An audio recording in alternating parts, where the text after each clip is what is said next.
নমস্কার বন্ধুরা, কেমন আছো সবাই? আশা করছি সবাই খুব ভালো আছো আর আমিও খুব ভালো আছি।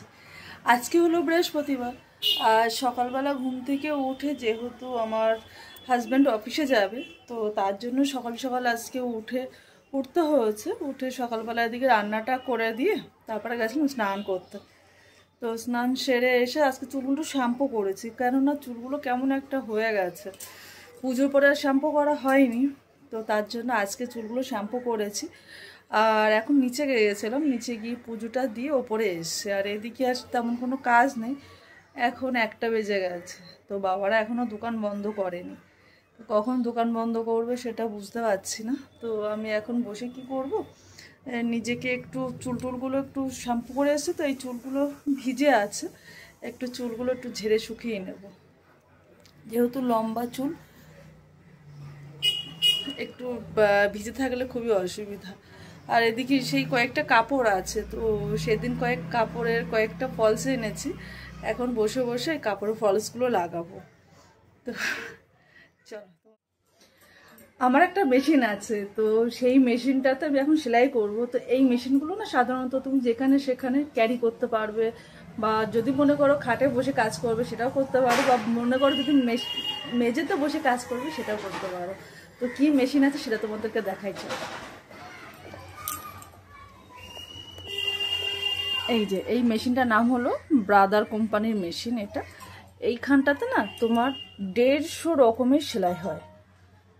আমি মেশিনটা কিনেছি আজ 1.5 বছর মতন। আমি টুকটাক বাড়িতে নিজের মতন জিনিসপত্র তৈরি করি। এর ভিতরের মতন অনেক জিনিসপত্র আছে। দাঁড়া,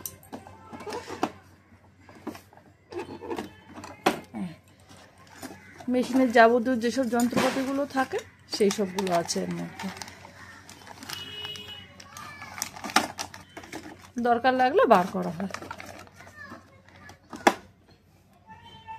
আর মেশিনটাতে দুটো সিস্টেমে কাজ করা যায়। এটা প্লাগ আছে, এই প্লাগটা যদি আমি এখানটায় গুঁজে দিই তাহলে মেশিনটা চলবে। যদি আবার এইখানে অনেক রকম সিস্টেম আছে, এই বোতামটা প্রেস করে দিলে মেশিনটা কিন্তু আপনি কিন্তু চলা শুরু হয়ে যাবে। আবার যদি মনে করা হয় যে পায়েতে করব, তার জন্য এই পাদারিংটা দিয়েছে যাতে এইভাবে কাজটা করা যায়।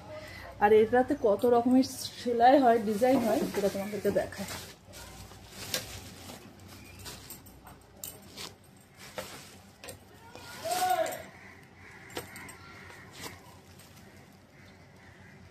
এতগুলো ডিজাইন করা যায় এতে। এদিকে আবার অক্ষর দিয়ে কিভাবে সেলাই করা যায় সেটা দেখো।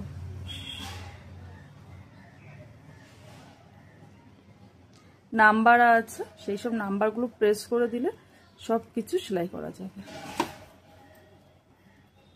বোতামের ঘর তৈরি করা যায় এইগুলো দিয়ে, বোতামের ঘর। সেটা আমি তোমাদের এক একটা ভিডিওতে তোমাদেরকে দেখাবো কিভাবে বোতামের ঘর করা যায়, বা কিভাবে এক একটা সেলাই ডিজাইনগুলো কেমন হয়, সে সবটা তোমাদের সাথে শেয়ার করব। আর এখন আমি কাপড়ের ফলসগুলো পরাবো। দেখো কতগুলো কাপড়। এই কাপড়টা আমার, এটাও আমার, এই দুটো কাপড়ও আমার। এগুলো সবটা ফলস পরানো হবে। আবার এর মধ্যে দিদিদের কিছু কাপড় আছে। দিদির 4-5টা কাপড়, না দিদির 4টে কাপড়। সব কটা ফলস আর পিকো করবো এখন।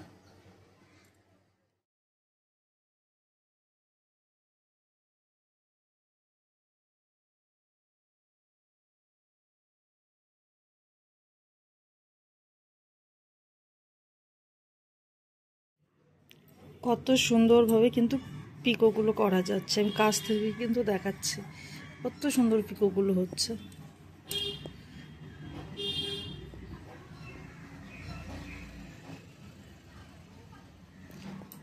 একটা কাপড়ে হয়ে গেছে, আর এই একটা কাপড়।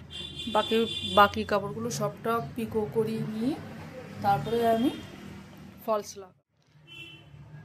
এই 4টে কাপড়ে আমার হচ্ছে পিকো করা হয়ে গেছে। এবার এই কাপড়গুলোতে আমি ফলস লাগাবো। তো প্রথমে এই কাপড়টায় ফলস লাগাবো, যেহেতু আমার এখানটায় সাদা সুতো লাগানো আছে তার জন্য। আর এদিকে শেপটা পাল্টে নিয়েছি, পিকো শেপটা পাল্টে নিয়েছি, নর্মাল যে শেপটা দিতে হয় সেলাইয়ের জন্য সেইটা আছে।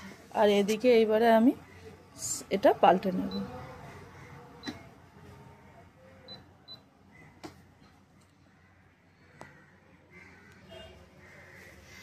ফলস বসাতে গেলে সবসময় কোমরের থেকে এক মুঠো, তার মানে এইরকমভাবে এক মুঠো বাদ দিয়ে তারপরে হচ্ছে ফলসটা লাগাতে হবে।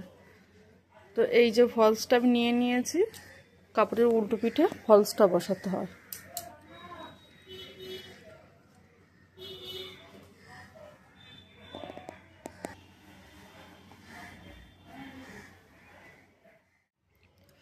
অনেকে ভাবে যে মেশিনে যদি পরানো যায় তাহলে কিন্তু কাপড় গুটিয়ে যায়, তার জন্য ফলসটা সবসময় হাতেই বসায়। তো দেখো আমি মেশিনে কিন্তু ফলসটা বসিয়েছি কত সুন্দরভাবে, কোথাও কিন্তু কাপড় কিন্তু গুটিয়ে উঠেনি বা কোথাও কিন্তু কাপড় কিন্তু ফেপে নেই।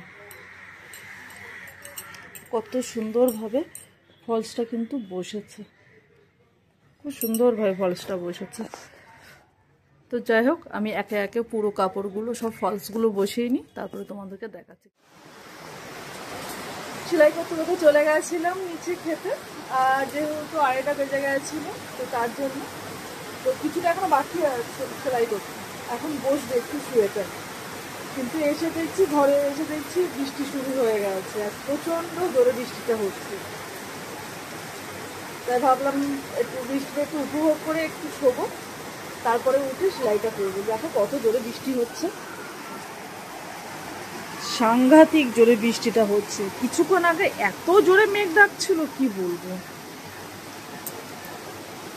প্যান্ডেলটা এখনো আছে, কিন্তু প্যান্ডেলের এই সাইড দিয়ে না খোলা কিন্তু শুরু হয়ে গেছে। তৈরি করতে কতদিন সময় লাগলো, খুলতে বেশি দিন সময় লাগছে না, এক বেলার মধ্যে নিচের এগুলো সব খোলা হয়ে গেছে।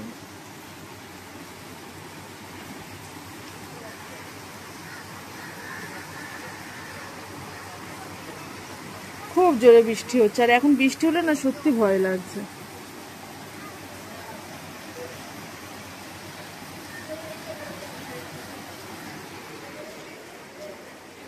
দেখো সব পাতি রেখে চলে গেছিলাম।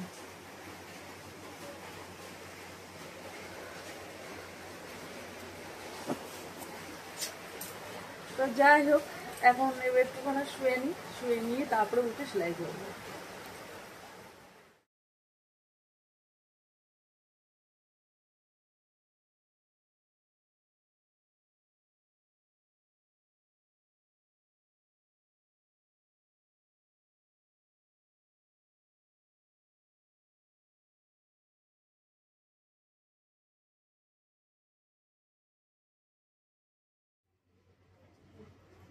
তো ফাইনালি আমার ফলস আর পিকো করা কমপ্লিট হয়ে গেছে। 2 3 4টে শাড়িতে ফলস আর পিকো করেছি। কত সুন্দরভাবে পিকোগুলো হয়েছে, ফলসটাও খুব সুন্দরভাবে বসানো হয়েছে।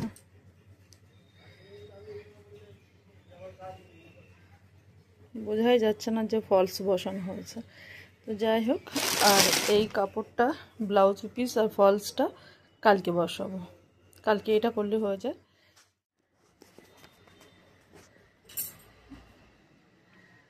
তো টাটা, সবাইকে ভালো থেকো, সুস্থ থেকো। আর কালকে নতুনভাবে আরেকটা শাড়ি ফলস আর পিকো করবো, সাথে ব্লাউজ পিসটা কাটবো, সেটা তোমাদের সাথে শেয়ার করবো। তো সবাই ভালো থেকো, সুস্থ থেকো, টাটা।